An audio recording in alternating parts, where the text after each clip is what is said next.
અમદાવાદના મેમનગરમાં શ્રી સ્વામિનારાયણ મંદિર પાસેના ખુલ્લા પ્લોટમાં કેસર કેરીનો મહોત્સવ ખુલ્લો મુકાયો।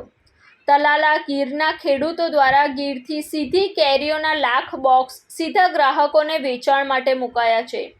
તલાલાના કેરી પકવતા 22 ગામના ખેડૂતોના કેસર કેરીના બગીચાઓની ઉત્તમ કક્ષાની કેરીઓ આ મહોત્સવમાં વેચાણ માટે મૂકવામાં આવી છે।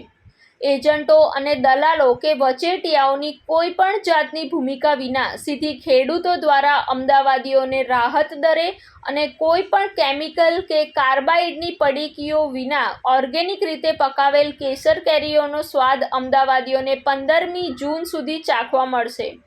કેસર કેરી પકવતા ખેડૂતોને પોષણક્ષમ ભાવ મળી રહે તે હેતુઓને ધ્યાનમાં રાખી આ કેસર મહોત્સવનું આયોજન કરાયું છે।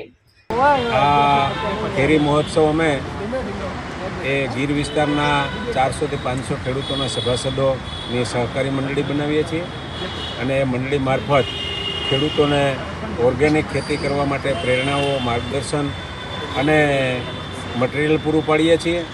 તેમજ ઓર્ગેનિક કેરી ક્વોન્ટિટી અને ક્વોલિટી સાથે ખેડૂતોને સીધો જ ફાયદો પણ થાય અને ગ્રાહકોને પણ સીધો ફાયદો થાય એ રીતે વચ્ચે કમિશન એજન્ટો છે એનું કમિશન નીકળી જવાને કારણે આ ગ્રાહકોને ફાયદો થાય એ રીતે અમે કેરીનું આ મહોત્સવને વેચાણ કરીએ છીએ।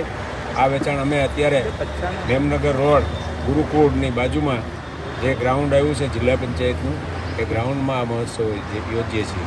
કેરી છે આશરે 22 ગામના ખેડૂતોના અલગ અલગ સભાસદોને સાંકળીને સહકારી મંડળી બનાવીને અને એ રીતે અમે એમની કેરીનું ઉત્પાદન જે થાય એનું સીધું વેચાણ કરીએ છીએ। આમ તો કેસર કેરીનો પાક છે એ 1 મેથી 15 જૂન સુધી સારામાં સારો પાક એ હોય છે। એની પહેલાં જે કેરી આવે છે એ ક્યાંક ને ક્યાંક કેમિકલયુક્ત હોય, કેમિકલ નાખીને પકાવવામાં આવતી હોય છે। જ્યારે અમે આ કેરી છે એમાં કોઈપણ જાતનો કેમિકલનો ઉપયોગ કર્યા વગર અને પૂરી પાક ઉપર આવ્યા પછી જ ખેડૂતો પાસેથી અને ખેડૂતો ઉતારે છે ત્યારે લઈ અને સીધું ગ્રાહકોને વેચાણ કરીએ છીએ।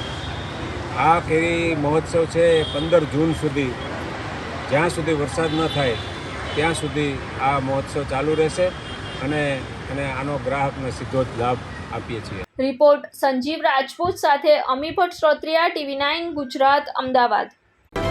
જોતા રહો TV9 ગુજરાત, નિર્ભય, નિષ્પક્ષ, નિરંતર।